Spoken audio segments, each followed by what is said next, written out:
ngani yakuti apa isati yambenge mujambula. Yeah. Iwe Zulu boy, pati yo kalenge ilenge pati yakuti uende kuti mundu wakuti nyimbo yake una ndarama na wewe sobuli. Na wewe sowange so kuti mundu wa ndarama. Iwo kunoona gari na muniliki. So kapa ndio so ni mali. So pa ndarama zako mbona kuti iwo na maplani mbona na so na maplani kwani mwanzo mose mzangu watu kwenu. Bati mkarinja kuti uende kuti kulimbana kupaya mbwe pali mbumba yo wasonga mbumba ya kupaya wewe Zulu so songa mbumba kwa nini mbona kuti sana kwa uko producer get leo I'm ready. Tukubakuti vindu wengi kuongosoka. Okay. Nimaya kutumia watu wala na. So Mr. Man get ready. Iwe na wewe Zulu boy wewe. So Zulu boy wewe kuti ukhalenge uyu wanibirikisi.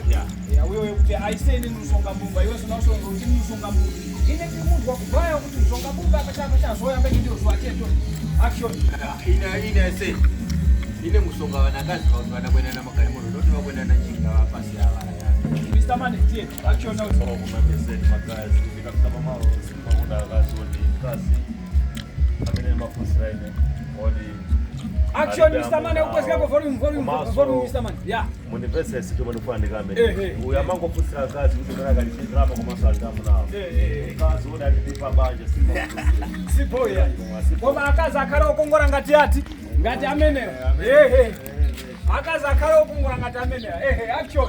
So ndikoti pakati kati pa Mr. Man wala Zulu boy msonga mwangazo kani mose mamsonga mwangazo wa kutoa ngeni julu wake ngeni uli mwana kulikisa so kwampikisa nanga wa munya ndrama zinanyo ndo mpro mwangazo nju iwe na beka ngako kamera ko ka producer jamulo show ndi modi kuchitanga ndende ndi pano pa Cosmo ndi kujambula tina Mr. Man Sister Diana na Zulu boy na kamera witu yo